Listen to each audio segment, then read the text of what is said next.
way much bigger producers, by why settle for this extraordinary gentleman, and by extension, our songwriters as well? I think that Bash summed it up really well. I mean, he's from the ghettos of Uganda. I'm from the ghettos of Chicago. There was still a connection there, even though we were worlds apart. Same for BIT and all the rest of these amazing guys who put their talent and their effort into this project. For me, it's never really about the name. It's not about how big someone is. Because just because you're a big artist doesn't mean you make good music. You could be someone who has yet to be discovered, who is extremely talented, but you just haven't been given the opportunity. So these guys, they were all the way on the other side of the world. I could have worked with producers from America. I could have worked with producers from Canada, from Australia, from Nigeria, from anywhere else in the continent of Africa. But these guys, they were hungry. They reached out to me. They said they wanted to work. I said, let's work. Let's see what you got. I really loved what they were doing. And I said, let me keep giving you more. Let me keep giving you more. Let me see what you bring back. We built a relationship with one another, and I knew that these guys would be able to create what I wanted. Yes. So we worked hand in hand with one another, which was very important.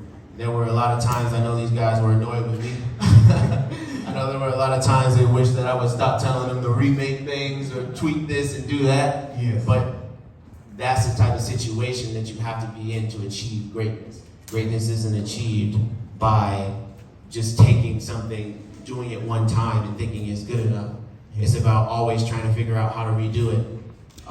So I think these guys stepped up to the occasion. They knocked it out of the park, and that's why these Grammys are sitting here today. Wow, ladies and gentlemen, a round of applause. Yes, even as we celebrate the artist, the producer slash manager, and the producers, we also know music cannot exist without the words, yes?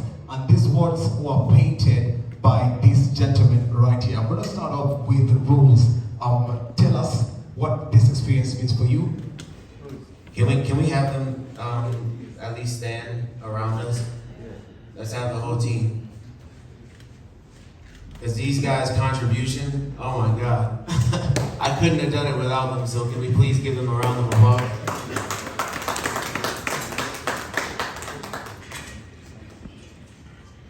So he's almost a father to us. Like, you can tell him your personal problems. We are past music.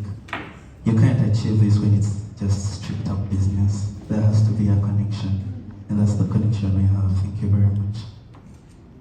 Love you, bro. Yes, no people.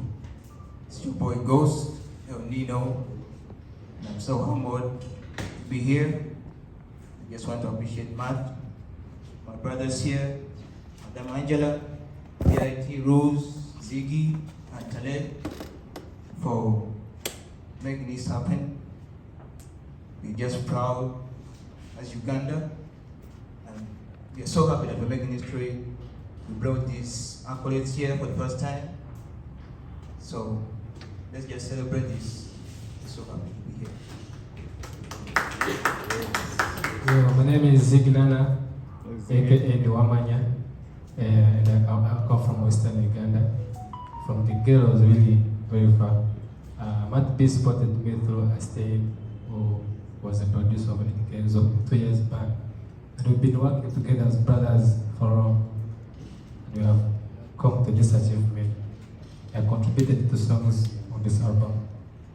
I want to chime in real quick because I want to just really paint the picture of how hard these guys worked. Like, I was working these guys so hard, I would say to Angela sometimes, like, I know these guys hate me.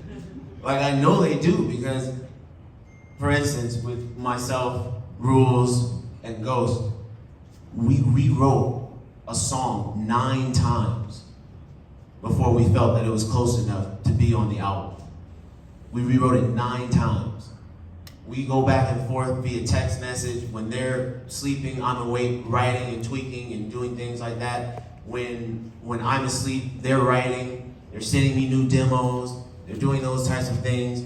When I am attempting to sing in other languages, They're guiding me through it. I'm sending them what I have. They're telling me words that I pronounce incorrectly, telling me that I need to recut the vocals. When I'm asking BIT or Bash to do certain things, hey, I want a live percussionist for this. I want a live bass guitar player for this. I want a live whatever. They bring these guys in. They have them play what I want them to play, or they bring their own creativity in it. I might tell them to tweak certain things, and then they bring it back to me. We live on completely different sides of the world, but yet we were able to work together, and we were able to accomplish this. So it just goes to show, it doesn't really matter where you are, it doesn't really matter where you come from. If you're hungry, and if you really want it, you're going to get it. And I think for a lot of people, they don't realize that. They think that these accolades are given to you because, oh, you have this many streams, or oh, you have this many followers. That's the beauty about the Grammy Awards.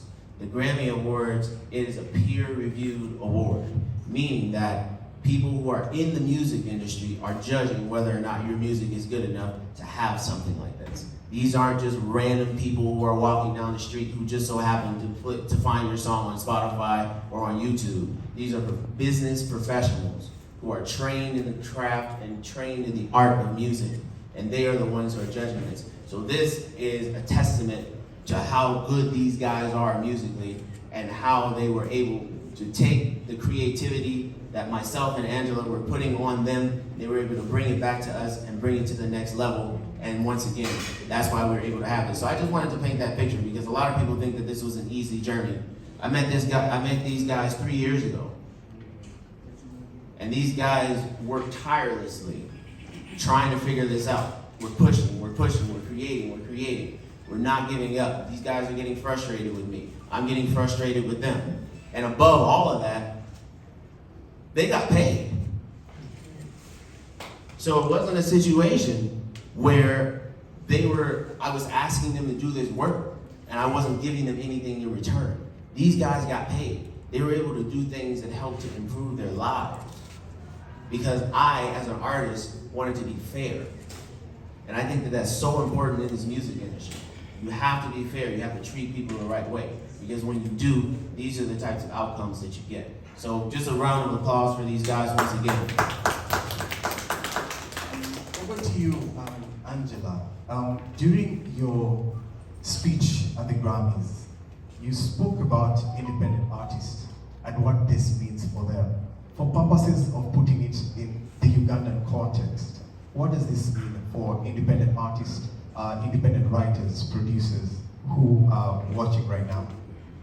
I think that this represents a catalyst to the future, and it represents a catalyst of greatness and what Ugandan music truly is at its core.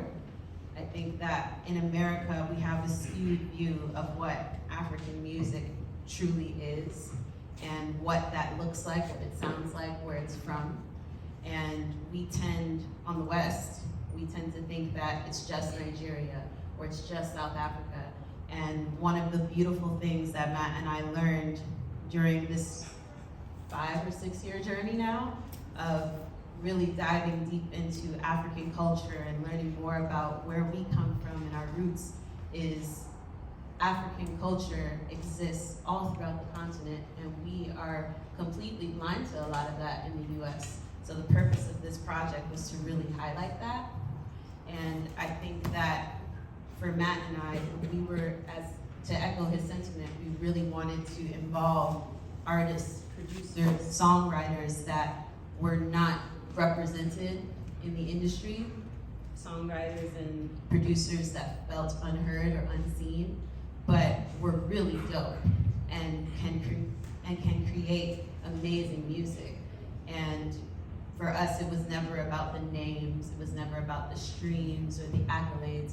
We wanted this to be a representation of what it means when you bet on yourself, what it means when you have a vision and you go to execute that vision 100% full steam ahead, and you believe in yourself. You're not focused on what goal could happen, you're not focused on what failures you may accrue, you're focused on executing the vision. And I think that this message these Grammys on the table are a message to all independent artists that all of your wildest dreams are valid. Just like these 4 Grammys are on the table, these Grammys can continue to come to not just East Africa, to Uganda, but it can come all throughout the continent to anyone who has a dream. And I say often when I mentor other artists and creatives that Matt and I, while we have accomplished a lot, we are not done in our journey. And the only thing that separates us from others is that we don't give up. We have drive and we have grit, and we learn from everyone around us. And that's the best advice, is to just be a sponge and really absorb everything and everyone in your corner. You can learn something from everyone. And I really just want to highlight that for independent artists, to really just believe in yourself. And if you want it, go get it. If you want it, go get it. A round of applause, and thank you so much, Angela. In Uganda. But Uganda cannot exist without certain sectors, and of course tourism is one of those key sectors. And of course, from Uganda Tourism Board, I would like to understand, what does this mean for us as a country?